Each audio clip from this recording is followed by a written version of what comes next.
Bonsoir, bonsoir à nous tous. Bienvenue dans cette rencontre de parole où nous écoutons Dieu nous parler. Et je crois par la grâce de Dieu que ce soir, Dieu va...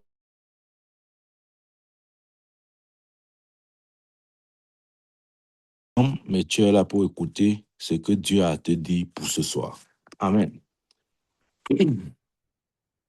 Oui, de bien-aimé, depuis dimanche, nous parlons de l'intelligence ouverte. Et nous avons vu les bénéfices ou le pourquoi d'avoir une intelligence ouverte. Amen. Parce qu'elle nous permet de, entre autres, comprendre la parole. Amen. Et n'oublions pas que la parole, c'est Jésus. Au commencement était la parole était avec Dieu, et la parole était Dieu. Donc, lorsque Jésus souffla sur ses disciples, la Bible dit, il ouvrit leur intelligence afin qu'ils comprissent les Écritures. Et les Écritures, c'est qui? C'est encore lui, Jésus. Amen. Donc, Jésus voulait qu'ils aient une révélation de qui lui il est. Une révélation beaucoup plus profonde.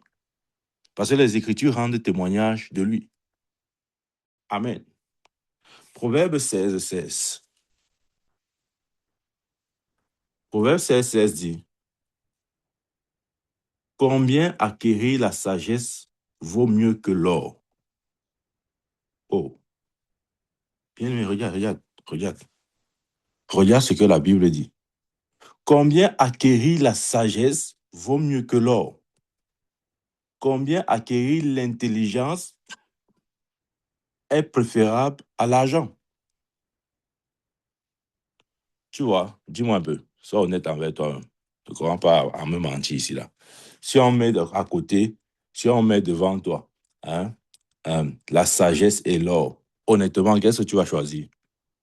Je sais, tu vas choisir l'or. Tu vas dire, non, mon prophète, tu sais que l'or, vraiment, l'or se vend cher. On vend 1 gramme d'or à presque 100 000. Donc, si Dieu me donne même, même 2000 tonnes d'or, mon prophète, je ne peux plus jamais être pauvre dans ma vie. Donc, si je dois choisir entre la sagesse et l'or, sans réfléchir,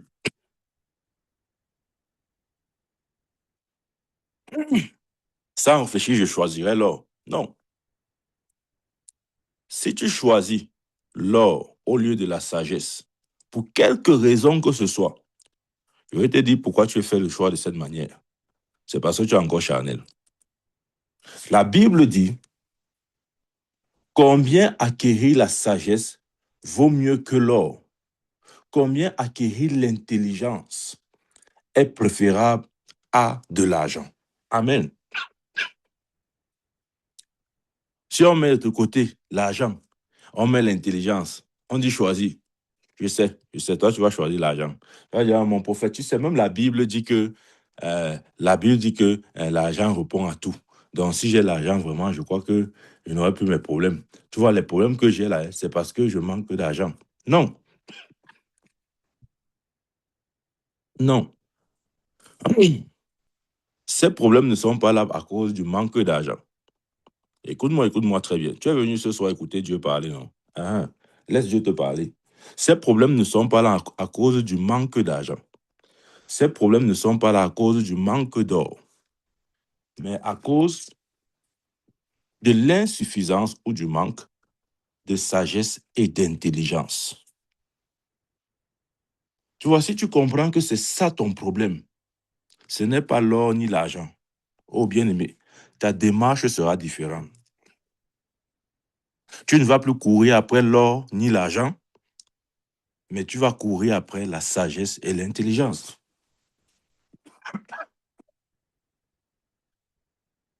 Excusez-moi. Amen. Des fois, nous pensons que non, nos problèmes, là, mon prophète, tu vois, si j'avais seulement un peu, même, même 10 grammes d'or, mon prophète, c'est que ma vie a changé depuis. C'est ça mon problème.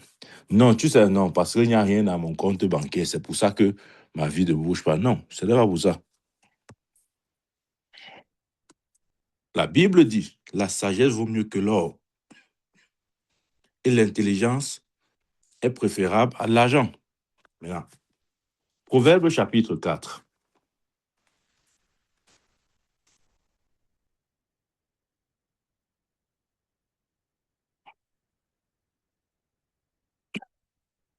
Dommage que j'ai pas d'eau ici à côté de moi. J'ai un peu de tout là. Proverbe chapitre 4, verset 7. Il dit, voici le commencement de la sagesse. Acquiert la sagesse. Et avec tout ce que tu possèdes, acquiert l'intelligence. Ouais, il dit le commencement, ce n'est ni l'or ni l'argent. Le commencement de toute chose, c'est d'acquérir la sagesse. Amen. Acquiert quoi? La sagesse. Tu vois bien aimé, je prie au nom de Jésus que tes yeux soient ouverts euh, sur la réalité de la sagesse. De que tu dois avoir la sagesse. Amen. Et avec tout ce que tu possèdes, acquiert l'intelligence. Ça veut dire que vends tout ce que tu as, s'il le faut même. Si c'était ça le prix de l'intelligence. Un jour, Jésus avait dit à un homme riche, oh, que faut-il faire pour entrer dans le royaume de Dieu, tout ça? Jésus a dit, ok, obéir les 10 commandements à Moïse. Il a dit, oh oui, je fais ça depuis ma jeunesse. J'obéis au commandement depuis la jeunesse. Jésus a dit, il y a une dernière chose à faire. Vends tout ce que tu as, distribue le bien aux pauvres et suis-moi. En d'autres termes, il était en train de lui dire ce verset-ci. Il dit, avec tout ce que tu possèdes, acquiert l'intelligence.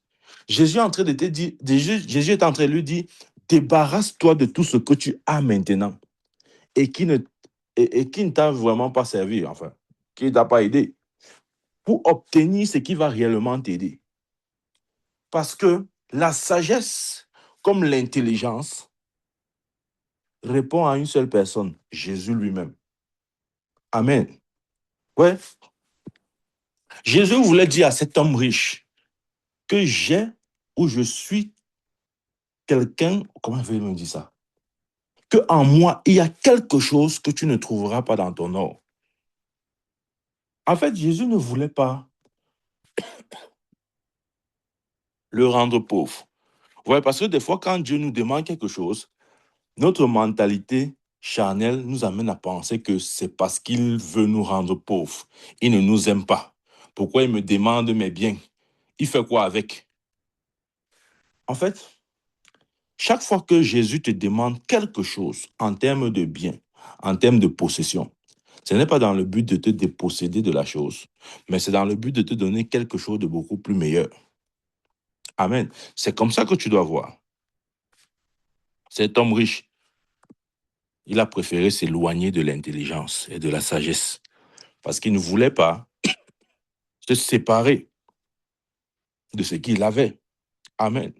Bien, mais je ne sais pas ce que tu as et qui représente pour toi comme ta seule source de motivation, et je dirais même comme ton Dieu. Tu as érigé ces choses comme ton Dieu. Tu ne peux pas l'avoir et avoir en même temps la sagesse. Tu ne peux pas l'avoir et avoir en même temps l'intelligence.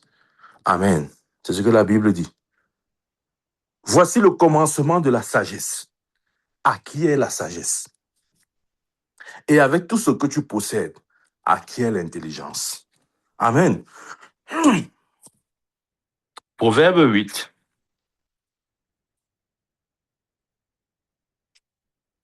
Proverbe 8, verset 12. Regardez.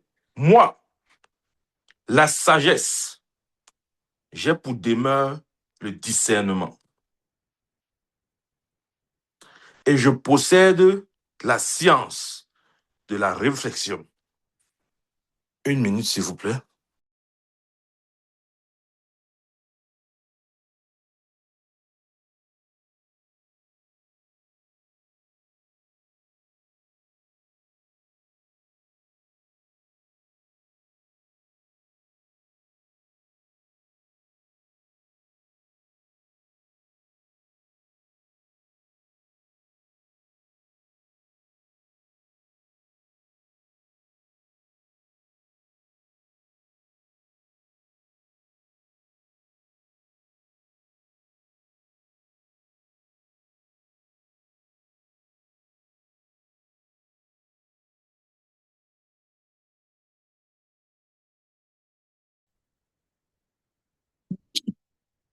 Proverbe 8,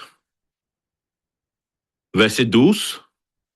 Il dit, moi, la sagesse, j'ai pour demeure le discernement.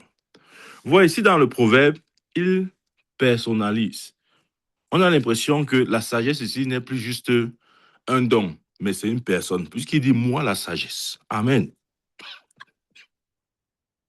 Moi, la sagesse, j'ai pour demeure le discernement. Ça veut dire que celui qui, ou celui en qui la sagesse opère, bien aimé, il aura aussi le discernement. Parce que la sagesse est supposée amener dans notre vie le discernement. Des fois, nous manquons de discernement. Et quand tu manques de discernement, demande la sagesse. Parce que la sagesse produit le discernement. Amen. C'est pourquoi Jacques dit, si quelqu'un manque de sagesse, qu'il demande à Dieu.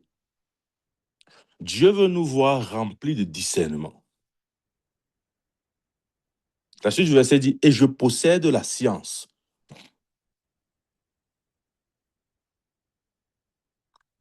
Et je possède la science de la réflexion.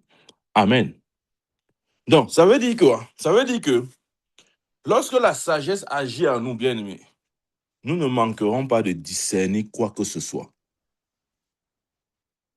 Tu vois, aujourd'hui, je parle au sujet de la révélation de Jésus. Qui est Jésus? Jésus-Christ est la sagesse. Ah, c'est pas pour rien qu'il a dit, il y a ici plus grand que Salomon. Parce que Salomon avait juste reçu un don. Mais Jésus n'a pas reçu un don. Il est la sagesse personnifiée. Tu vois, c'est bien différent. Hein? Il y a la différence entre avoir un don et être le don. De la même manière qu'il y a la différence entre avoir un don de prophétie et être prophète, c'est différent. Il y a aussi la différence entre avoir un don et être le don. Jésus n'a pas seulement le don de sagesse, il est lui-même la sagesse personnifiée. Amen. C'est pourquoi lorsque nous progressons dans la compréhension, dans la révélation de Jésus, c'est clair, il paraît, ou disons, il est peint dans les Écritures comme étant la sagesse de Dieu. Amen. Parce que lorsque nous avons la sagesse, voilà une autre version, au lieu de discernement, utilise le mot compréhension. OK? Dans une autre version, on dit, moi, la sagesse, j'ai pour demeure la compréhension. Amen. Parce que quand tu as la sagesse de Dieu active dans ta vie, bien aimé, tu auras aussi la compréhension ou le discernement. Tu sauras exactement chaque chose telle qu'elles sont. Amen. OK. Dans le Somme 119, tu vois, ce soir, je vais t'amener dans la révélation de Jésus comme étant la sagesse. Amen. Et si nous l'avons, s'il est pour nous la sagesse, nous ne manquerons pas de compréhension ou de discernement. C'est une dimension de la personne de Jésus que nous devons saisir pleinement. Vous voyez, pour beaucoup, Jésus est seulement le sauveur. On dit Jésus, c'est qui? Mon beau-frère, Jésus, c'est le sauveur du monde, non? C'est lui qui m'a sauvé de mes péchés. Il m'a sauvé, non? C'est lui, Jésus. Non. Il est plus que le sauveur du monde. Il est plus que celui qui t'a sauvé de tes péchés. Amen. Et nous devons parvenir à le voir plus que, n'est-ce pas, cette façon traditionnelle de le considérer là. Il est plus que notre sauveur. Il est aussi notre sagesse. Dans Somme 119, verset 104. Somme 119, verset 104. Par tes ordonnances, je deviens intelligent. Amen. Par tes ordonnances, autrement dit, par ta parole, je deviens intelligent. Et nous savons que la parole, c'est Jésus. Et Jésus est l'incarnation de la sagesse. Je vais dire ça autrement. Ou je vais lire ce verset autrement. Ce verset veut simplement dire, ta parole me rend intelligent. Amen. L'intelligence, c'est la compréhension. L'intelligence, c'est le discernement. Donc, bien aimé, pour nous, si nous voulons être un peuple intelligent, nous devons réaliser la place de la parole, parce que la parole est censée nous rendre intelligents. Si tu médites suffisamment, excuse-moi, si tu médites suffisamment la parole de Dieu, tu finiras par être intelligent.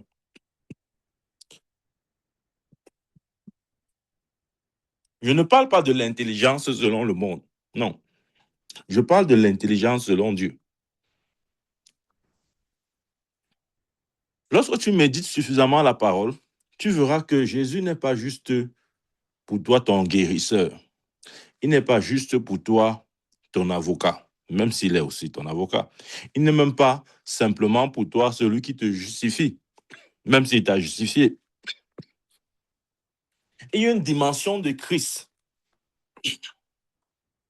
phénoménale et nos yeux doivent être ouverts à cette vérité-là. C'est que Christ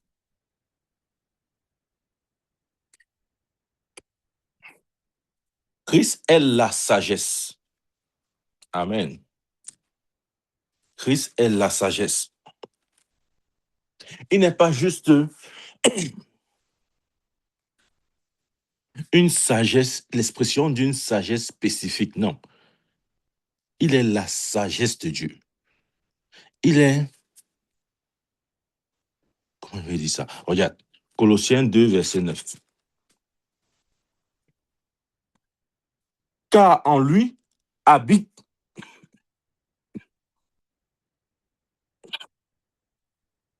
car en lui habite corporellement toute la plénitude de la divinité. Amen. Car en lui habite corporellement toute la plénitude de la divinité. Ça veut dire qu'en Christ, tout ce qu'il y a en Dieu dans sa totalité, Père, Fils, Saint-Esprit, se trouve en lui, dans son corps. Il était le tabernacle de Dieu. Donc, toute la sagesse qu'il y a en Dieu, tout ce que Dieu peut avoir en lui comme sagesse, ça se trouve dans les mêmes proportions.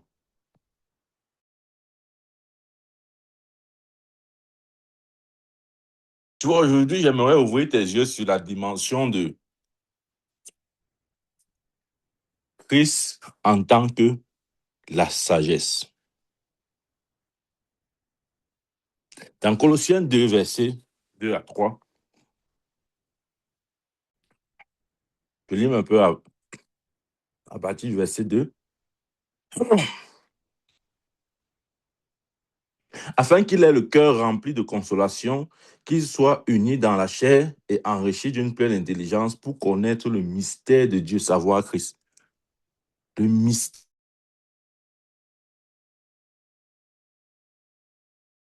chose cachée. Donc, ce que Dieu a caché depuis les âges, depuis les temps anciens, la plénitude de la révélation de Dieu s'est manifestée en Christ. C'est ce que Paul dit ici. Pour connaître le mystère de Dieu, savoir Christ. Verset 3. Mystère dans lequel sont cachés tous les trésors de la sagesse et de la science. Voilà. Tous les trésors de la sagesse et de la science. Ça veut dire que tout ce qui peut être considéré comme sagesse en Dieu, bien aimé, c'est caché en Christ. C'est pourquoi pour nous, Christ n'est pas juste notre sauveur. Il est aussi notre sagesse. Amen.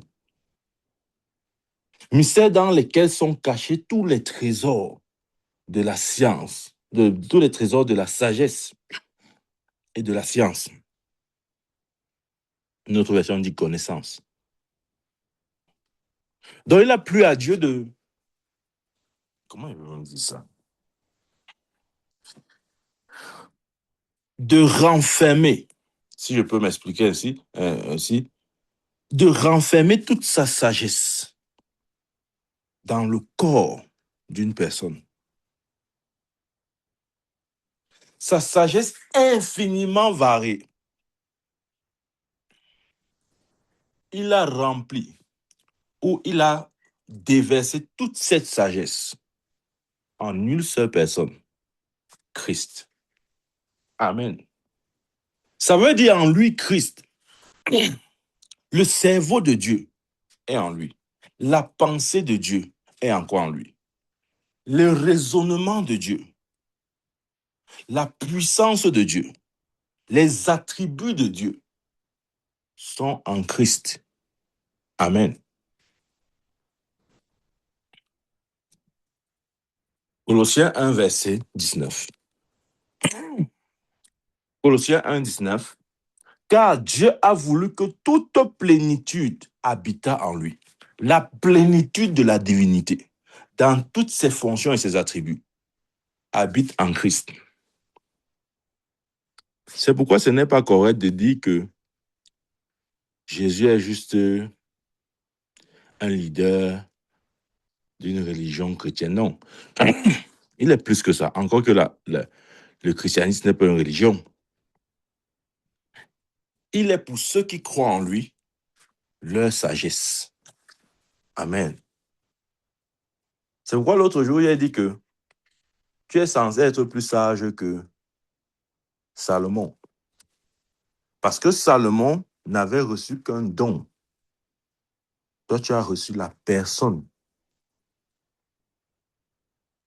Quelle est la différence? Je vais t'expliquer. Le don de sagesse que Salomon avait reçu, c'est un peu comme Dieu, c'est un peu comme si Dieu lui a donné, par exemple, prenons un exemple, le fruit, l'arbre, par exemple, le manguier. Prenons l'exemple du manguier. Ce que Dieu a donné à Salomon, c'était juste une mangue. C'est ça que j'appelle le don. C'était comme une mangue qu'il a donnée à Salomon. Mais regarde comment, juste avec une mangue, Salomon était tellement sage, plus sage que tous les hommes de la terre. Mais pour nous, Dieu n'a pas voulu nous donner une mangue. Il nous a donné le manguier lui-même. Amen. Oh, bien-aimé, je vais te dire, tu n'as pas la mangue, tu as le manguier. Amen. Ce qui produit les mangues, c'est ça que Dieu a déposé en toi. Le manguier, c'est Christ lui-même. Tu vois, tu ne peux pas avoir le manguier et tu cherches encore les mangues. Non. Comprends que tu as reçu plus qu'assez. Des fois, on dit, Seigneur, vraiment, excusez-moi, donne-moi la sagesse de Salomon. Ce n'est même pas. C'est-à-dire, quand tu vois un chrétien prier comme ça, c'est-à-dire, il faut le laisser. Il faut le laisser. Il faut comprendre que c'est son niveau. Oh Seigneur, donne-moi la sagesse de Salomon. Il ne va pas te donner ça. Parce qu'il t'a donné mieux que ça. Quand tu dis donne-moi la sagesse de Salomon, tu es en train de dire à Seigneur, s'il te plaît, donne-moi juste une mangue. S'il te plaît, donne-moi juste une mangue.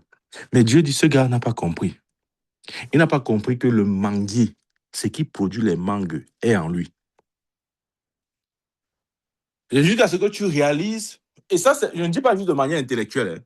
Peut-être ce que je dis là, tu vas dire, oui, mon prophète, je sais, non, Jésus, c'est la sagesse. Tu sais de manière intellectuelle ou de manière dynamique.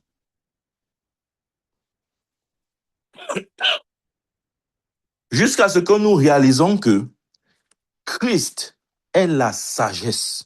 Il n'est pas juste un don de sagesse. Il est la sagesse personnifiée. La Bible dit qu'en lui sont cachés tous les trésors de la sagesse et de la science. Il est la sagesse personnifiée. Amen. C'est ce que Jésus est.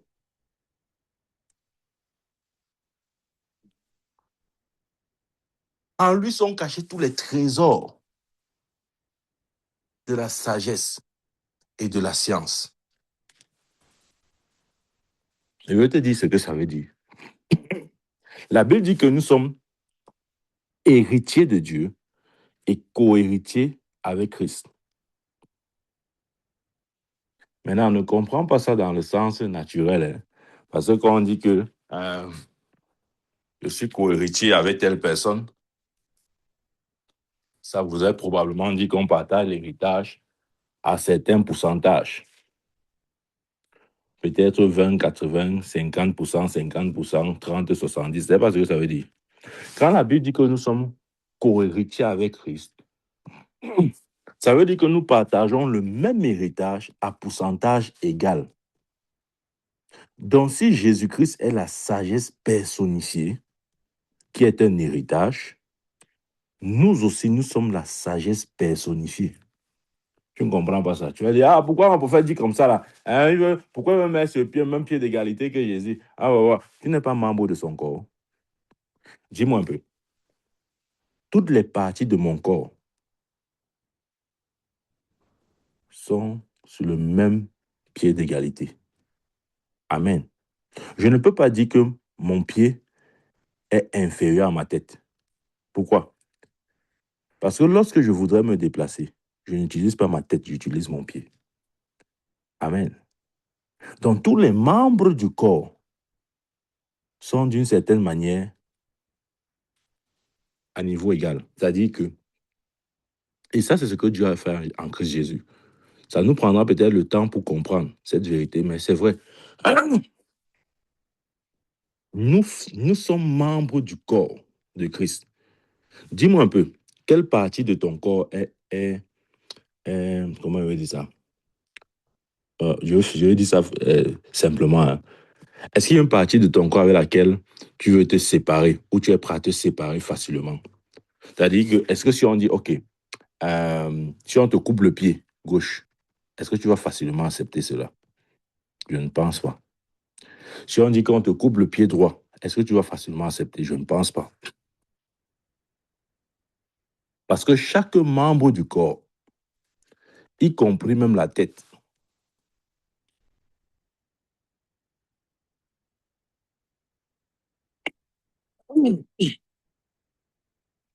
sont, j'ai envie de dire, au même niveau.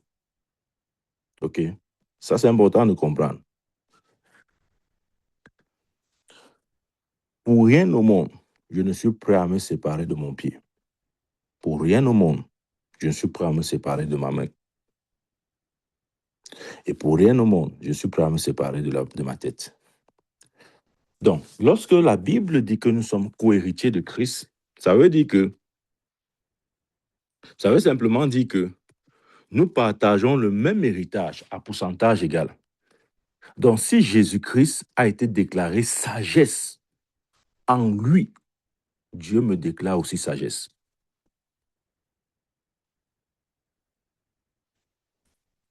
Comment dire encore cela? En fait, ça veut dire que je n'ai aucun héritage sans lui. Et lui-même, Christ, il ne peut pas garder son héritage sans moi. Voilà la relation dans laquelle nous sommes. Sans lui, je n'ai pas d'héritage. Et sans moi, il ne peut garder son héritage. C'est le sens de co-héritier. Nous sommes dans une relation de dépendance totale. J'ai besoin de lui autant qu'il a besoin de moi. J'ai besoin de lui pour avoir accès à l'héritage. Il a besoin de moi pour garder l'héritage. Je reprends ce qu'il vient de dire. J'ai besoin de lui pour avoir accès à cet héritage et il a besoin de moi pour garder son héritage. Amen. Donc j'ai besoin de lui pour devenir sagesse. Il a besoin de moi pour garder la sagesse. Ah, pourquoi le prophète dit comme ça là? Calme-toi. Il y a des choses que j'évite même de te dire encore maintenant parce que tu vois, comment on a dit ça, tu ne vas pas comprendre. Mais essaye de comprendre ce qu'il vient de dire. Amen. J'ai besoin de lui. Je n'ai aucun héritage sans lui. Et lui aussi, il ne peut garder son héritage sans moi. Amen. 1 Corinthiens chapitre 1, verset 30. Ah, tu vas aimer ce verset. 1 Corinthiens 1,30 dit,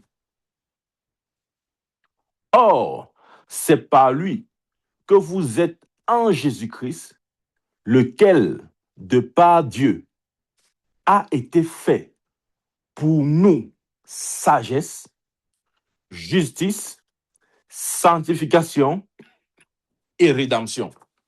Voilà. J'ai gardé ce verset pour la fin. Je vais encore te relire ce verset. 1 Corinthiens 1, verset 30. Or, c'est par lui que vous êtes en Jésus-Christ, lequel de par Dieu a été fait pour nous. Oh, Jésus a été fait pour nous. Tu vois, je t'ai dit tout à l'heure que je n'ai aucun héritage sans lui. Et il ne peut garder son héritage sans moi. Pourquoi? Parce qu'il a été fait pour nous. C'est pour nous qu'il a été fait.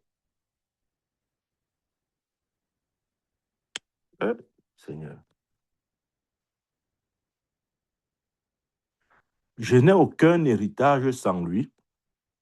Et lui, il ne peut garder son héritage sans moi. Pourquoi?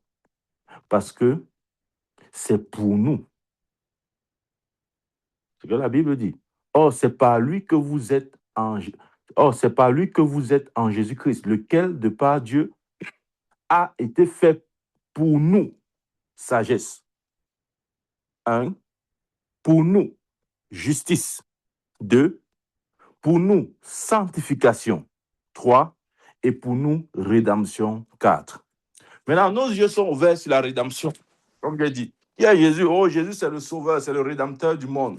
C'est celui qui a, n'est-ce pas, traité le problème du péché à la croix. C'est celui qui a pardonné nos péchés. Oui, c'est vrai. Qui est Jésus? Oh, Jésus, c'est celui qui sanctifie. Il m'a sanctifié. C'est pas faux. C'est encore vrai. Qui est Jésus? C'est ma justice. Ça veut dire quoi? Ça veut dire qu'en lui, je me tiens, ou par lui, je peux me tenir devant Dieu, dans la présence de Dieu sans sentiment de culpabilité, d'infériorité. Je peux marcher dans une vie de justice. Je peux pratiquer les œuvres de justice. Ça, c'est encore vrai. Mais ouais, le problème, c'est que des fois, lorsqu'on lit la Bible, on a tendance à commencer par la fin. Le début de ce verset dit, il a été fait pour nous sagesse. Et je veux que ton esprit soit ouvert sur cette réalité-là. Jésus a été fait pour toi sagesse, afin que tu sois en lui sagesse. Amen. Lorsque la sagesse de Dieu commence à opérer dans ta vie, tu comprends. En fait, la sagesse de Dieu, c'est la mathématique de Dieu. Nous avons les mathématiques ici sur Terre, OK? Mathématiques qu'on apprend à l'école, là. Où on va te dire 1 plus 1 égale 2. 2 plus 2 égale 4. Ça, ce sont les mathématiques terrestres.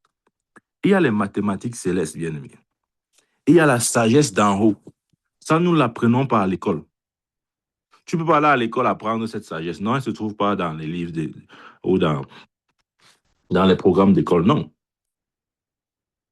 C'est Dieu qui doit te communiquer ce genre de sagesse. Et tu vois, quand tu n'as pas cette sagesse-là, quand tu n'as pas cette sagesse-là, tu vas continuer de penser comme un humain. Amen. Quand Dieu va, par exemple, dire, je prends un exemple, quand Dieu va, par exemple, dire, dans Malachie, apporter dans la maison des trésors les dîmes, les offrandes. Voilà. Ça a déjà commencé. La frappe organisée a déjà commencé. Dieu fait quoi avec les dîmes et les offrandes? C'est le mensonge. Sortez de ces églises, on vous arnaque. Ça, c'est la sagesse humaine qui te permet de parler comme ça. Amen. Parce que l'école t'a appris que quand on retire, on se dépossède. On se dépossède d'un bien. Mais avec Dieu, si Dieu te demande quoi que ce soit, il n'a aucun intérêt de te rendre pauvre. Il ne fait rien avec ta pauvreté. Ouais. Ne crois pas que non, Dieu a un intérêt. Non. Non. Aucun. Il n'est pas intéressé à te voir pauvre. Mais si la sagesse d'en haut n'agit pas dans ta vie, tu vas combattre je veux dire quoi? Si la sagesse d'en haut n'opère pas dans ta vie, tu vas combattre les voies de Dieu. Amen. Quand la sagesse d'en haut n'est pas fonctionnelle dans ta vie, tu vas commencer à regarder aux circonstances terrestres, visibles. Tu vas commencer à penser que ta richesse vient de ton compte bancaire. Mon prophète, je suis pauvre, pourquoi il n'y a rien dans mon compte bancaire? Ouais, ça c'est la sagesse d'en bas. Ouais, ça c'est la sagesse d'en bas. Lorsque tu commences à réaliser que Christ est ta sagesse, bien aimé, ça veut dire que tu comprends que même ta prospérité ne vient pas du monde, ne vient pas de la terre, mais d'en haut. Comment est-ce que Isaac a été prospère? Ce n'est pas, ce n'est pas par les techniques humaines. Il n'est pas allé faire, hein, euh, il n'a fait aucune formation en business administration, gestion des entreprises, finance, comptabilité. Ce n'est pas ça, non. J'ai rien contre, hein, et je ne dis pas que ça ne sert à rien, non, ça a sa place. Mais je dis qu'il y a une sagesse supérieure. Amen. Et cette sagesse-là lui avait dit, pendant que tout le monde fuyait sur une terre aride, sème, sème sur cette terre où tout le monde fuit. Mets ta sémence dans la terre, c'est cette terre qui va te bénir. Ça, c'est la sagesse d'en haut, bien-aimé. Elle va toujours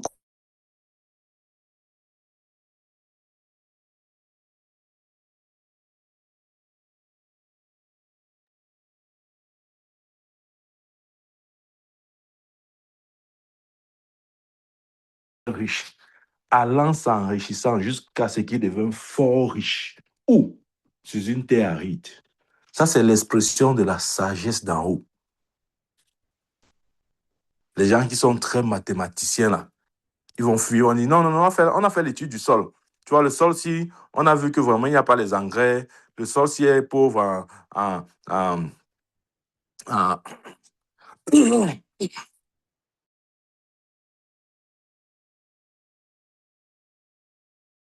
aller ailleurs, on doit aller ailleurs, il n'y a rien à attendre d'un tel sol. Non. La sagesse de Dieu, c'est l'instruction que Dieu te donne. Elle se manifeste aussi par l'instruction. Amen. Quand Dieu avait dit à ce jour, à la fête, que remplissez les vases et apportez-les à l'ordonnateur du repas. Bien aimé, d'où sortait cette eau-là? Je vous ai dit, cette eau sortait, soit des pieds, était sur des pieds, parce qu'on lavait les mains et les pieds avant d'entrer dans la maison. Ça, c'était une tradition juive. C'était de l'eau sale. Mais c'est de cette eau sale-là, ou si vous voulez, Dieu s'est servi de cette eau sale pour, pour la changer en vin. Et c'était du bon vin. Tu vois, c'est ça l'expression de la sagesse de Dieu. Elle n'a rien à voir avec la sagesse des hommes. Et la Bible me dit que Christ est devenu sagesse pour moi. Donc, la raison pour laquelle il est devenu sagesse, c'est à cause de moi. Bien aimé, et t'ai dit quelque chose, je sais que tu n'as pas écrit, mais je t'encourage vivement à écrire ce que j'ai dit là. Écris ceci, si tu notes. Je n'ai aucun héritage sans lui et il ne peut garder son héritage sans moi. C'est dans cette relation que nous sommes. Il a été fait sagesse pour moi. La seule raison pour laquelle Dieu a fait de Christ sagesse, c'est à cause de moi. Afin que en lui, je sois sagesse. Et je suis. C'est notre réalité. La sagesse de Dieu en nous. Nous n'avons pas juste un fruit comme Salomon. Nous avons reçu l'arbre. Christ est l'arbre. Christ est la sagesse personnifiée. Amen. Bien-aimé, je veux que tu pries maintenant. Et si tu as compris ce message, commence à voir Jésus comme étant ta sagesse. Pas seulement ton sauveur, pas seulement celui qui t'a sauvé tes péchés, non. Commence à le voir comme étant ta sagesse. Amen. La Bible dit la sagesse donne la compréhension. La sagesse donne le discernement. Celui qui acquiert la sagesse a le discernement. Quand tu le reconnais comme la sagesse, plus, attends, je vais t'expliquer comment ça se passe. Plus tu le verras comme ta sagesse, plus tu vas grandir dans le discernement. Plus tu le verras comme ta sagesse, plus tu vas grandir dans la compréhension. Écoute-moi, voici la clé que je te donne. Hein. Ne dis pas qu'elle n'était pas dit. Des fois, on dit au Seigneur, s'il te plaît, je veux le don du discernement. Donne-moi le don du discernement. Et tu vas prier comme ça toute ta vie. Si tu commences à réaliser que Jésus-Christ est ta sagesse, si tu commences à le voir comme ça, de la même manière que tu le vois comme étant le sauveur de tes péchés, de la même manière que tu le vois comme étant celui qui te guérit, de la même manière que tu le vois comme étant celui qui t'a justifié, si tu commences aussi à le voir comme étant ta sagesse, bien aimé, je vais te dire, cette compréhension ou cette révélation-là va activer dans ta vie le discernement. Plus je le contemple comme ma sagesse, plus je grandis dans le discernement. Plus je le contemple comme ma sagesse, plus je grandis dans la compréhension. Parce que la sagesse produit quoi? Proverbe l'a dit, la compréhension et le discernement. Bien-aimé, ouvre ta bouche maintenant et commence à confesser cette vérité. Commence à confesser que Christ a été fait pour toi sagesse. Amen. Commence à confesser. Bien-aimé, tu as 10 ou 15 minutes où tu dois prier encore. Ouais, s'il faut seulement répéter cette phrase, répète-la encore et encore et encore. Jusqu'à ce que, tu vois, ça fasse partie de tes vérités. Je vais dire ça comment? Jusqu'à ce que ça agisse même dans ton subconscient. Que cette vérité prenne place en toi. Amen. Je sais que tu sais que Jésus est ton sauveur. Ça, je sais, je ne peux pas discuter sur ce point avec toi. Mais est-ce que tu le vois aussi comme étant ta sagesse? Est-ce que tu le vois ainsi? Bien-aimé, prie au nom de Jésus. Confesse cette vérité. Que Christ est ta sagesse. Et parce que tu le possèdes, tu grandis dans la connaissance. Parce que tu le possèdes, tu grandis dans le discernement. Amen. Amen, amen. Ouvre ta bouche et prie. Confesse juste cette vérité. Aujourd'hui, tu viens juste proclamer cette vérité. Christ est ma sagesse. Je marche dans la compréhension. Je marche dans le discernement. Christ est ma sagesse. Et il y a en moi suffisamment de sagesse. Plus qu'assez pour gérer toute situation de la vie. Amen. Aucune situation n'embarrassait au Seigneur. Parce qu'étant la sagesse, il savait toujours quoi faire. Tu vois, quand la sagesse opère en toi, tu ne seras pas embarrassé. Même quand les hommes voudront t'embarrasser, tu sauras exactement quoi dire. Rappelez-vous, ces hommes ne savaient pas qu'ils avaient affaire à la sagesse personnifiée. Un jour, ils ont attrapé Jésus. Ils ont dit, oh Jésus, viens, viens, viens. Viens, on a une question pour toi. Est-ce normal de payer les impôts à César? Oui ou non? Question piège. Tu vois, si la sagesse n'est pas active en toi, tu vas tomber dans ce genre de piège. Parce qu'on voulait qu'ils disent que non, non, non, ne payez pas l'impôt à César. On dit voilà, voilà, voilà. Il a entré d'inciter à la rébellion. Le voilà, il dit qu'on ne paye pas l'impôt à César. Jésus, dans la sagesse, a compris comment il dit ça, leur motivation. Il a répondu avec discernement et compréhension. Il a dit donnez à César ce qui est à César et à Dieu ce qui est à Dieu. Ça, c'est l'expression de la sagesse. Ailleurs, on lui a dit oh, par quelle autorité tu fais les miracles que tu fais? Ça, c'est encore une question piège. La sagesse a répondu. Il a dit, par quelle autorité Jean-Baptiste avait-il lorsqu'il baptisait les gens? Amen. Et les gars étaient coincés. Parce que s'il disait que c'est par l'autorité de Dieu que Jean-Baptiste baptisait, Jésus devait dire, pourquoi n'avez-vous pas donc cru à Jean-Baptiste? Et s'il disait que ce n'est pas par l'autorité de Dieu qu'il faisait ce qu'il faisait, c'était le peuple qui allait crier sur eux. Ils ont dit à Jésus, nous ne savons pas. Et Jésus aussi a répondu en disant, moi aussi, je ne vous dirai pas par quelle autorité je fais ce que je fais. Tu vois bien, mais quand la sagesse opère dans ta vie, tu n'es pas embarrassé. Des fois, nous sommes embarrassés pour beaucoup de choses. Les païens qui ne connaissent pas Dieu viennent là avec des questions stupides.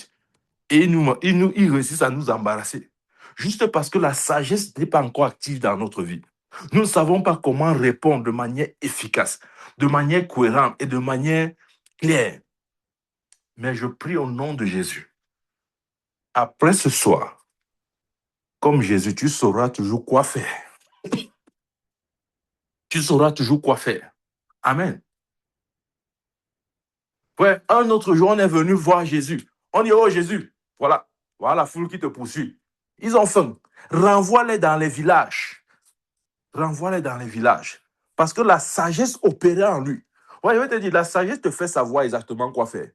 Tu vois, quand un chrétien dit que, vraiment, mon prophète, je ne sais pas quoi faire. Je suis dans une situation, je ne sais pas quoi faire. Hein? Bien-aimé, commence à prier pour l'activation de la sagesse de Dieu dans ta vie. Parce que tu n'es pas censé ne pas savoir quoi faire. Tu es censé savoir quoi faire en tout temps et en tout lieu. Parce que j'ai parlé tout à l'heure du manguier, la sagesse personnifiée en toi. Amen. Tu es censé savoir. Comment tu ne sais pas? On a dit, oh Jésus, renvoie-les dans les villages. Jésus a dit quoi? Donnez-leur vous-même à manger. Il a dit, nous n'avons rien. Si ce n'est un peu et deux poissons. Il a dit, c'est exactement ce dont j'ai besoin. Il a prié. Il savait quoi faire. Il a dit, oh, faites-les asseoir par groupe de 50. Il savait quoi faire. Bien-aimé, tu dois savoir quoi faire. Devant toute situation, tu dois savoir. Tu dois savoir. Ce n'est même pas quelqu'un qui doit te dire. Tu dois savoir. Tu dois savoir. C'est pour ça qu'on parle de la sagesse. Tu dois savoir. Comment tu ne sais pas? Comment tu fais pour ne pas savoir? Alors que la sagesse, la Bible dit qu'il a été fait sagesse pour nous. La seule raison pour laquelle le Père oh Seigneur. La seule raison pour laquelle le Père a fait de Jésus la sagesse, c'était à cause de nous. De la même manière que la seule raison pour laquelle Jésus est mort à la croix, c'était pour nous. Il n'est pas mort à la croix pour lui. Pour lui, il n'avait pas besoin de mourir à la croix. Mais pour nous, oui. Donc, la seule raison pour laquelle Jésus a été fait sagesse, bien aimé, ce n'était pas pour lui, c'était pour nous. Amen. C'est pourquoi tu dois savoir. La sagesse te donne la compréhension, te donne le discernement. Jésus savait toujours quoi faire. Amen. Il savait.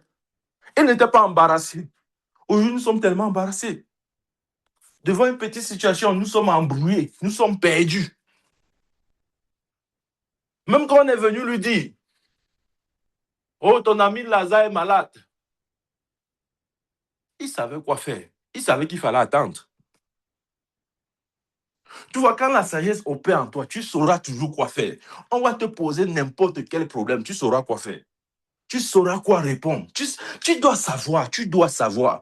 Comment tu fais pour ne pas savoir? Quand il a dit qu'il a été fait sagesse pour toi. Et la sagesse donne le discernement. On a lu ça dans Proverbe. La sagesse donne la compréhension. Donc, tu dois savoir, bien-aimé.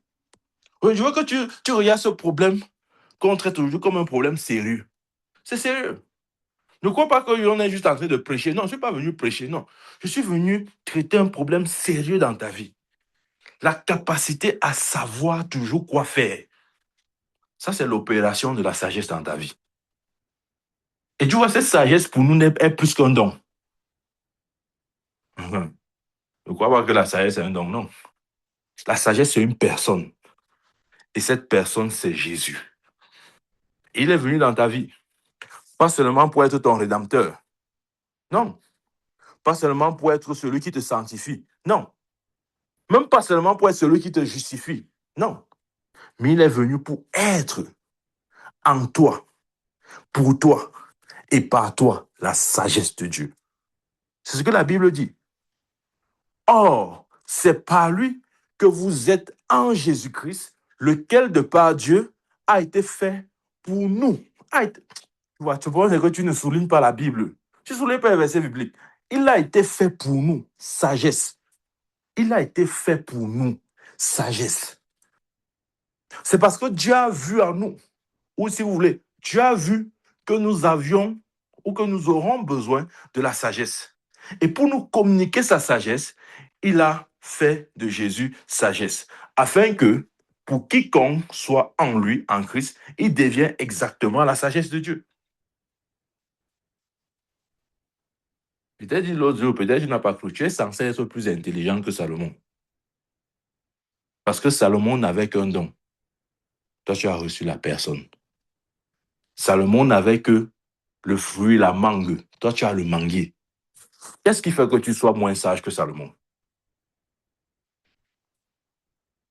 Les gens sont censés sortir du nord, du sud, de tous les quatre coins du monde pour écouter ta sagesse. Ça, c'est le standard de Dieu pour nous. Hein. Moi, tu vois, quand il dit comme ça, je vais dire oui, mais prophète, c'est pour vous les hommes de Dieu. Qui t'a dit ça? C'est pas pour nous les hommes de Dieu, c'est pour tout le monde. Il a été fait sagesse pour tous, tout le monde. Regarde, si tu n'as pas remarqué, je te fais remarquer. Sagesse, justice, sanctification et rédemption sont énumérés dans ce verset-là. Comme quoi, Dieu place chaque mot au même pied d'égalité. Donc, si tu acceptes que en Jésus-Christ, tu es devenu la justice de Dieu, si tu acceptes que en Jésus-Christ, tu es devenu sanctification, si tu acceptes que en Jésus-Christ, tu es devenu rédemption, accepte aussi qu'en Jésus-Christ, tu es devenu sagesse. Donc, je suis la sagesse personnifiée. Je prie au nom de Jésus que tu parviennes à ce type de connaissance. Je ne suis pas quelqu'un qui demande à Dieu, oh Seigneur, s'il te plaît, un petit dernier don de sagesse. Non. Dieu a voulu me donner plus qu'un don. Il m'a donné la personne. Sachant que si je reçois la personne, je deviens comme cette personne. Et qui est cette personne, Jésus? Qui est-il? Il est la sagesse personnifiée. Qui pensez-vous que je sois? Je suis la sagesse personnifiée. Il a dit, il est sagesse, il est justice. Maintenant, lis ta Bible. 2 Corinthiens dit quoi? Lui qui n'a point commis de péché, il a fait devenir péché afin que nous soyons en lui justice de Dieu. Donc la Bible dit que nous sommes la justice de Dieu. En Jésus-Christ, je suis la justice de Dieu. De la même manière, en Jésus-Christ, je suis sanctification. En Jésus-Christ, je suis rédemption. Et en Jésus-Christ, je suis sagesse. Bien-aimé, confesse. Je peux prêcher encore et encore. Mais je veux que tu réalises aujourd'hui. Regarde, ta recherche s'arrête lorsque tu comprends qu'il a été fait pour toi sagesse. Tu arrêtes de demander la sagesse en termes de dons comme Salomon.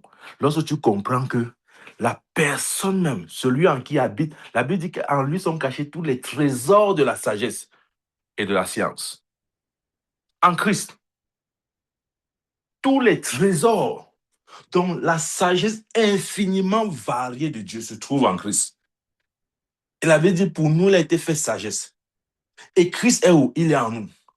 Et nous sommes en lui. Donc nous sommes quoi? Nous sommes la sagesse de Dieu. Bien-aimé, quand tu marches, c'est la sagesse de Dieu qui marche. Regarde, c'est cette conscience que tu dois avoir. Quand tu marches, c'est la sagesse de Dieu qui marche. C'est la sagesse. Bien-aimé, regarde, à partir d'aujourd'hui, vois-toi ici. Je sais, tu vas dire, mon pauvre, je suis un petit pauvre pécheur. J'ai les péchés. Il faut que tu pries pour mes péchés. Et tu vas commencer des choses là. Quand tu marches à partir d'aujourd'hui, dis-toi que c'est la sagesse de Dieu qui marche. Quand tu t'arrêtes, c'est la sagesse de Dieu qui s'arrête. Ouais, Jésus pouvait dire le royaume de Dieu au milieu de vous. Il parlait de qui? De lui-même. Bien aimé, Jésus avait cette conscience. Il savait que sa personne, sa présence, son corps était même pas, je ne veux pas dire une représentation, était le royaume de Dieu au milieu des hommes. C'est pourquoi il dit le royaume de Dieu au milieu de vous. Bien aimé, tu dois être conscient maintenant. J'essaye d'activer ton esprit sur cette vérité. Quand tu sors le matin, mets-toi devant le miroir. Je sais pas, je t'avais demandé d'acheter au miroir. C'est que tu n'as pas acheté. Tu n'as pas acheté. Tu fais quoi avec? Tu n'as pas acheté. Je t'avais demandé d'acheter le miroir, de mettre le miroir dans ta chambre. Et chaque jour, regarde-toi dans ce miroir et commence à parler. Amen.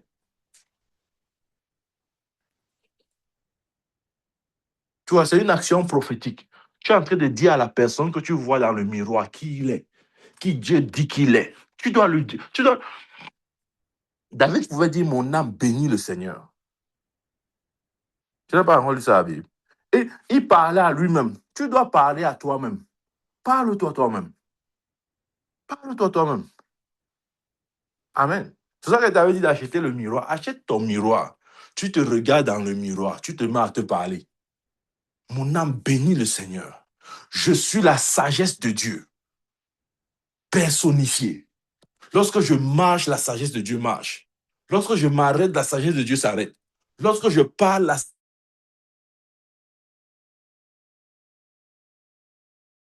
c'est comme ça que tu dois faire. Tu n'es pas autrement. Tu vois bien aimé, je vais te dire. Dans le christianisme, il n'y a pas de raccourci. Si tu crois qu'il y aura quelqu'un qui va prier pour toi, et dès qu'il va prier pour toi, tu vas devenir extraordinaire, surnaturel, tu manques, ça n'existe pas. Et si tu connais un homme de Dieu qui te promet les choses comme ça, là, fuis-le, fuis-le. Il est en train de te mentir. Parce qu'il n'y a pas de raccourci. Il n'y a jamais eu de raccourci. N'essaye pas d'en créer. Tu vas te tordre le nez.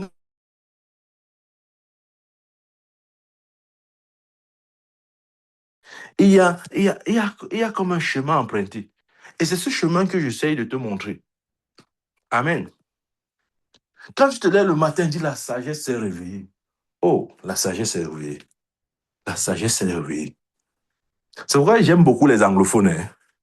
On va se moquer de que oh, les anglophones font toutes les choses à gauche. Ils ont toujours ça. Mais regardez, chez les anglophones, vous allez voir les beaux prénoms. OK? Tu vas voir un enfant, on va l'appeler Wisdom. Wisdom. Toi, tu es la francophone, tu dis wisdom, c'est quoi? Tu ris. Wisdom, vraiment, les anglophones la dérangent. Hein. Wisdom. On est en train de prophétiser quelque chose de profond dans la vie de l'enfant.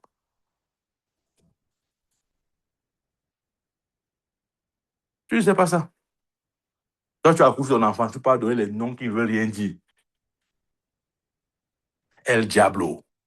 Tu as regardé les séries à la télé. El Diablo. Ça t'a plu. Hein, vraiment, j'aime le feuilleton aussi. Hein. Madame Marita, tu cherches les noms, qui dit les noms idiots. C'est ça que tu peux donner à tes enfants. Quand d'autres appellent leur enfant wisdom, righteousness, hein, love. Je dis que non, ça ne veut rien dire, ça ne veut rien dire. Tu parles juste à part El Diablo. El Diablo. Voilà ton nom. Voilà le nom que tu dois à ton enfant. Mhm. Tu vois le ballon, tu aimes les footballeurs. Tu aimes peut-être Lionel Messi. Tu accouches ton enfant, tu dis Lionel Messi. Messi, Messi. Il y a les chrétiens qui font des stupidités comme ça. Hein. C'est comme ça qu'ils sont. Parce qu'on ne comprend pas que nous ne sommes pas de ce monde. Amen. Bien-aimé, je veux que tu réalises que tu es la sagesse personnifiée. Voilà en fait ton nom. Voilà ton nom. Tu es la sagesse, tu es wisdom. C'est comme ça que Dieu te voit. Dieu ne te voit pas autrement. Et n'essaye pas de lui donner une autre image parce qu'il ne verra pas ça. Il verra l'image de Christ en toi. Et il a fait Christ, sagesse pour toi. Donc, comment il te voit? Tu es la sagesse. Tu es sa sagesse. Commence à confesser. Je ne sais même pas comment le dire encore. Commence à confesser, je suis la sagesse de Dieu. Je suis la sagesse personnifiée. Le discernement habite en moi. La compréhension habite en moi. Je sais exactement quoi faire. Aucune situation embarrassante ne peut se tenir dans ma présence. Je sais exactement quoi faire. Tu dois confesser ces choses chaque jour. Achète ton miroir, te voilà. Tu n'as pas acheté. Je te connais. Tu n'as pas acheté. Achète ton miroir, tu mets là devant ton lit. Chaque jour avant de sortir, confesse ces paroles. Et c'est-à-dire qu'il n'y a pas de raccourci. Hein? Et ne crois pas qu'il y a une prière miracle. Vraiment, le prophète va faire une prière miracle. Vraiment, quand le prophète va faire la prière, là, vraiment, là, je vais commencer à... qui t'a dit ça? Fais ce que j'ai envie de te dire. Achète ton miroir et commence à parler. Parle à toi-même chaque jour. Quand tu te lèves le matin, regarde-toi dans le miroir, dis, tu es la sagesse de Dieu. Tu marches dans la connaissance, dans le discernement parfait. Aucune situation n'est embarrassante. Devant chacune des situations, tu sais exactement quoi faire. tu ne manqueras pas d'inspiration. Regardez la vie de Jésus. Il n'a jamais été embarrassé. Même quand on a voulu l'embarrasser, lui n'était jamais embarrassé. Montrez-moi un jour où Jésus n'a pas su quoi faire devant une situation. Il savait. Bien aimé, la capacité de savoir toujours quoi faire devant chaque chose, ça s'appelle la sagesse. C'est la sagesse qui produit ça. Parce que quand cette sagesse opère en toi, bien aimé, il y a ce qu'on appelle le discernement. Il y a ce qu'on appelle la compréhension.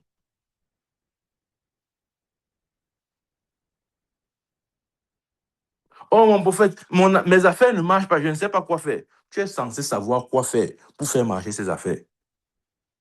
Tu es censé savoir. Non, mon prophète, je ne sais pas. Tu ne sais pas comment tu fais pour ne pas savoir. Tu es censé savoir. Tu es la sagesse personnifiée.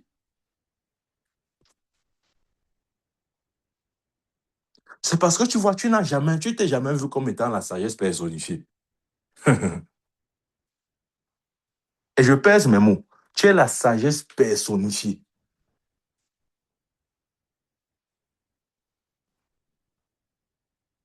C'est comme un manguier qui dit, le manguier dit, je cherche les mangues, je veux faire comment pour avoir les mangues. Tu es censé produire les mangues. Sinon, tu n'es pas un manguier. Vous imaginez si le mangue, regardez, si le manguier se retrouve en train de chercher les mangues, bien aimé, c'est qu'il y a un problème avec ce manguier. Parce que le manguier doit tout chercher sauf les mangues. Au contraire, on doit venir chercher les mangues sur un manguier. Le manguier n'est pas censé chercher les mangues. Oh, bien-aimé, je vais te dire, tu n'es pas censé manquer de discernement ou de compréhension. Au contraire, les hommes sont censés venir vers toi pour chercher ce discernement et cette compréhension. Aujourd'hui, on a des manguiers qui cherchent les mangues. Ils pleurent même, ils demandent à Dieu, oh Dieu, je veux les mangues, je veux les mangues. Et Dieu leur pose la question, mais qui êtes-vous? Hein? Qui je suis? Je ne sais pas, je suis le père de... Je suis la mère, je suis le fils de... Je suis la fille de... Hey, c'est quoi ça? Mais si Dieu te pose la question, qui es-tu? Quelle réponse tu vas donner? Je sais. Je suis le fils de... Je suis le fils de Joseph et, et de Marie. Hey, c'est quoi ça? Tu vois, quand Dieu te pose une question qui semble être naturelle, sache qu'il ne s'attend pas à une réponse naturelle. Tu vois, non? Il ne s'attend pas à ça. Quand Dieu te pose une question qui semble être naturelle, sache qu'il y a un piège. Sache que ce n'est pas la réponse facile que tu as dans ta tête là qu'il veut entendre. Oh oui, ce n'est pas cette réponse facile. Il y a un piège. Et tu dois pouvoir détecter. Ouais. Salomon était spécialisé dans les énigmes. Tu dois pouvoir détecter. Quand Dieu te dit qui es-tu, il ne s'attend pas à ce que tu te présentes de manière... Enfin, tu te présentes sous le regard de la chair et du sang. Il ne veut pas que tu dises que je suis le fils de Joseph et le fils de Clémentine. Non, ce n'est pas ce qu'il veut. Ce n'est pas ce qu'il veut entendre. Quand Dieu te dit qui es-tu, il veut que tu lui dises je suis la sagesse.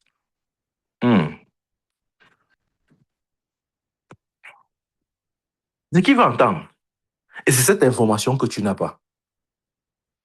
Parce que tu vois, sur le qui es-tu, tu vas aller chercher ta carte d'identité que les hommes ont tapé là, dans les commissariats, je ne sais pas, dans les mairies. Jésus a dit, qui es-tu? Tu vas chercher ta carte d'identité. Selon ma carte d'identité, ou bien tu vas aller chercher ton acte de naissance. Selon mon acte de naissance, je suis le fils de Joseph et de Clémentine. Hey, c'est quoi ça? Dis-moi, c'est quoi ça? C'est-à-dire, c'est quelle façon de se présenter là? Selon la chair, je suis le fils de Joseph et de Clémentine. Mais selon l'esprit, je suis la sagesse personnifiée. Je marche dans la sagesse. La compréhension demeure en moi. Le discernement demeure en moi.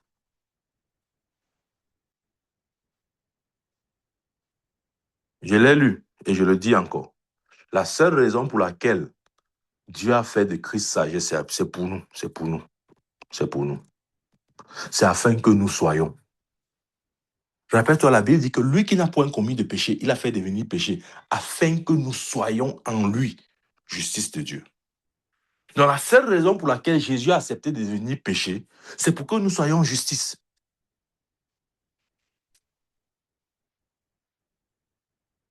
La seule raison pour laquelle Dieu a fait Christ sagesse, c'est pour que nous soyons sagesse. Moi, je ne sais pas pourquoi tu ne veux pas comprendre ça. Mais je dis que tu vas comprendre ça ce soir. C'est obligé, c'est forcé maintenant. C'est forcé. Parce que nous avons besoin, bien aimé, tu sais, je vais te dire, quand tu atteins le niveau où aucune situation n'est plus embarrassante pour toi, tu vis dans le repos. Le repos, c'est ça, hein? Le repos, c'est atteindre le niveau où aucune situation ne devient plus embarrassante. Même les situations les plus compliquées, tu sais exactement quoi faire. On ne te donne plus les mots de tête. Ouais, nous, les chrétiens, là, on nous donne facilement les mots de tête. Bien-aimé, je prie au nom de Jésus, à partir de ce jour, tu n'auras plus les mots de tête. Les mots de tête veulent dire quoi? Tu te retrouves dans des situations où tu ne sais plus quoi faire. Tu commences à réfléchir. Réfléchir, tu réfléchis. Après, tu prends les maladies inutiles. Maintenant, l'estomac commence parce que tu réfléchis beaucoup. L'ulcère commence parce que tu réfléchis beaucoup. Ouais, l'ulcère d'estomac, c'est quoi? Ce sont les gens qui réfléchissent beaucoup.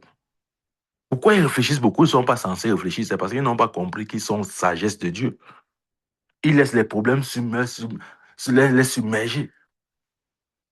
Et tu vois, quand tu laisses un problème te submerger, ça va finir même par te détruire. Ça va finir par détruire même ta santé. Et on va t'enterrer. Tu vas mourir, on va t'enterrer. On va venir au deuil. Dis vraiment, oh, ça c'était vraiment un bon enfant.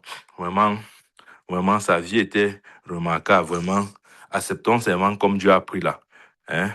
Dieu a pris, Dieu a donné, Dieu a repris, que son nom soit glorifié. Non. Pourtant, le problème, c'est que cet enfant de Dieu a vécu toute sa vie sans discerner qu'il était devenu en Christ sagesse.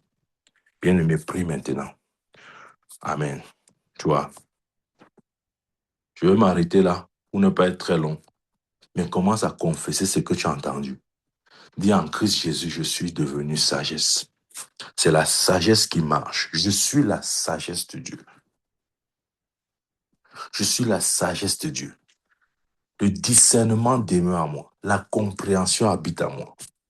Aucune situation n'est embarrassante. Comme Jésus, je sais toujours quoi faire. Quand faire, où faire et avec qui faire. Ça, c'est le repos. C'est le repos. Regarde, Salomon était au repos parce qu'il avait cette sagesse. Même quand on venait avec des cas compliqués. Rappelez-vous, un jour, un enfant est mort. Une femme s'est couchée sur son enfant. Et il est mort. Et au milieu de la nuit, elle a pris l'enfant de l'autre femme pour changer. OK? Et la situation a été amenée à l'attention, disons, en présent, a été apportée en justice. Et il fallait que Salomon tranche. Voilà un cas. Bien aimé, si tu n'as pas la sagesse, tu vas gérer ça comment? Une femme se couche sur son enfant. L'enfant meurt. Elle prend l'enfant mort. Elle part changer avec l'enfant de, de, de, de, de son ami. Et maintenant, on amène cette situation dans ta présence. Et on dit que c'est toi le juge. Tu dois juger. Si tu n'as pas la sagesse, tu vas bien t'embrouiller. Et Dieu merci. Salomon savait quoi faire. Il a dit que la sagesse te dira toujours quoi faire. Salomon a dit, OK, comme vous discutez cet enfant, il ne me reste plus qu'une seule chose à faire. Je vais diviser l'enfant en deux. Il savait exactement que une mère n'acceptera jamais que son enfant soit divisé. Et c'était un piège. Ça, c'était pour discerner qui était la vraie mère de cet enfant. Il a dit, donnez-moi une épée. Comme ces deux femmes se discutent le même enfant, qu'ils soient donc divisés, on donnera à chacune une part.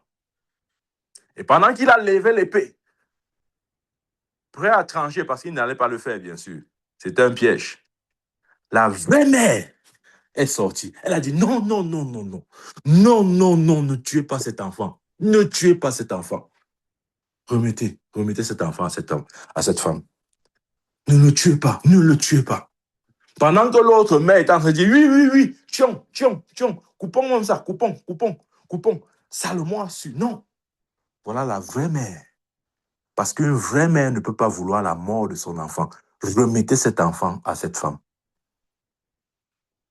Tu vois, si la sagesse n'opère pas en toi, et on t'amène ce genre de situation, tu vas commencer à paniquer. Tu vas commencer à dire, ah, vraiment, vraiment, on va reporter ce problème-là, vraiment. Tu vas commencer à dire, qui dit la vérité entre vous deux? Ne mentez pas, hein. Si tu me mens, on va te tuer. Dis-moi la vérité. Regarde, on va t'embrouiller. Bien, mais tu vois, je veux que tu reconnaisses que c'est la sagesse qui te mettra au repos dans ta vie.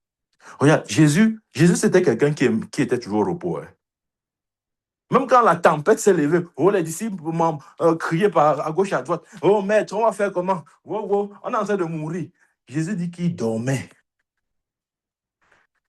Et les agitations de ses disciples l'ont réveillé. Quand il se réveille, il ne panique pas comme eux, parce qu'il sait quoi faire.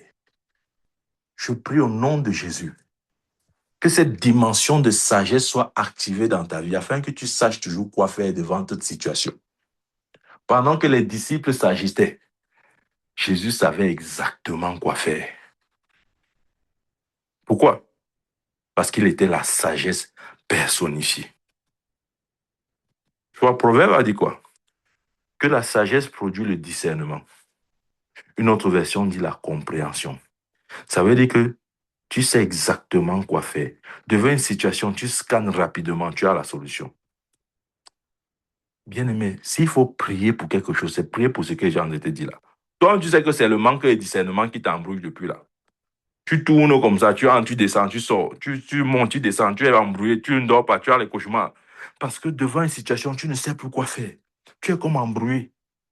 Tu dis, Seigneur, qu'est-ce que je veux faire maintenant? Tu poses la question au Seigneur alors que le Seigneur s'attend à ce que tu donnes la réponse. Tu es en train de poser la question au Seigneur. Il a été fait pour nous sagesse, afin que nous soyons en lui sagesse. Prie. Je ne sais pas si je veux dire prier. Tu as écouté le message. Réponds à ce message. Amen. Si tu as compris ce que Dieu t'a dit, parle maintenant à Dieu. Père, au nom de Jésus, nous confessons ce soir que nous sommes en toi sagesse. Seigneur, mon frère, ma soeur et moi, nous sommes devenus en toi.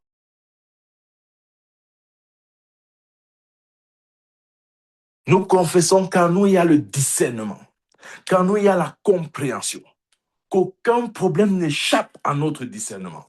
Seigneur, une claire compréhension, même pour détecter et pour interpréter les énigmes les plus compliquées. Au nom de Jésus-Christ de Nazareth. Seigneur, je prie pour un esprit de discernement. En chaque chose, donne-nous le discernement. Seigneur, que la sagesse en nous produise le discernement nécessaire pour savoir toujours quoi faire.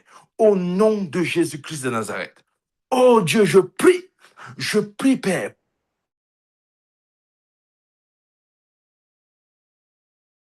Nous le sommes, nous le confessons. Je suis la sagesse de Dieu. Je suis la sagesse de Dieu. Je marche dans le discernement. Aucune situation n'échappe à mon contrôle. Je sais exactement quoi faire, quand faire, où faire, avec qui faire.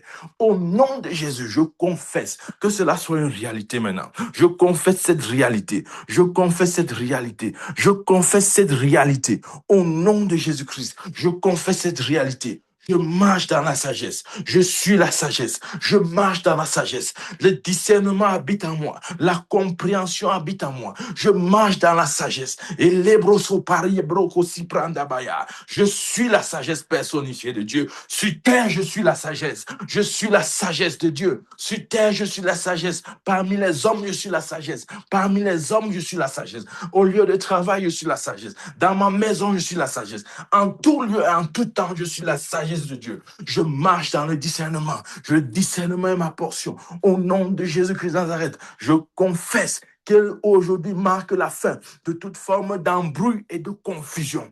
Au nom de Jésus-Christ, les ténèbres s'arrêtent aujourd'hui et la lumière paraisse. Au nom de Jésus, que la lumière soit, que la lumière soit, que la lumière soit, que la lumière soit, la lumière de la sagesse. Au nom puissant de Jésus. Oh Dieu, que ta sagesse soit activée en moi par la puissance du Saint-Esprit. Que ta sagesse soit activée en moi par la puissance du Saint-Esprit. Que le discernement soit activé en moi par la puissance du Saint-Esprit. Au nom de Jésus-Christ, au nom de Jésus-Christ, je marche dans le discernement. Je marche dans le discernement. Je marche dans la compréhension exacte des faits, des situations. Au nom de Jésus-Christ, la compréhension qui ne vient pas des interprétations humaines, mais de ce que Dieu dit. Je confesse que j'ai l'œil de Dieu, j'ai le regard de Dieu, j'ai le discernement que Dieu donne. Je vois comme Dieu voit, je comprends comme Dieu comprend, et j'agis comme Dieu agit. Au nom de Jésus-Christ de Nazareth, au nom de Jésus-Christ de Nazareth, que cette vérité soit mon partage. Au nom de Jésus-Christ de Nazareth, que cette vérité soit mon partage. Au nom de Jésus, je suis la sagesse de Dieu. Je suis la sagesse de Dieu. Quand je marche, la sagesse marche. Quand je m'arrête, la sagesse s'arrête. Quand je parle, la sagesse parle. Quand je m'arrête de parler, la sagesse s'arrête. Leko zabrakazubaha, ikoko makana manekeze, idobariba dabadosha, imana mana mosika dabaye, mana mana mosika dabaye, mana mana mosika dabaye, mana mano sika dabaye, rabagazo grebo sibrahande, zobra kasum brande brandege, malaka zoprakete ge mazuta, e kadabado shara, yadarabado sha, imoto pakazaya, imoto pakazaya, imoto pakazaya, imoto pakazaya, imokoto pokoso, ilelelebo sikarabaya, ilelelebo sikarabaya, mangrom bondon bonde kezi mahanabaya, remamano kerilibo sikata, ramano kebahaya, irekadabagazagada, zobrahia zokata, yagalia zokata, makuza brahanda. Je suis la sagesse de Dieu, la sagesse personnifiée. Et que c'est que makuza haya. Et les brocosi carabahi, manegrekesi parabahi, et l'ombre cassé kiririboso, yamarabarabakasata. Je suis la sagesse de Dieu. Et kapoko likatakata. En moi habite l'intelligence, le discernement et la compréhension. Aucune situation n'est difficile dans ma présence. Et kesokomaya. Aucune situation n'est difficile dans ma présence. Dieu me donne la grâce de résoudre tous les problèmes, même les plus compliqués. Ado Sharabaya, la grâce pour résoudre tous les problèmes, même les plus compliqués.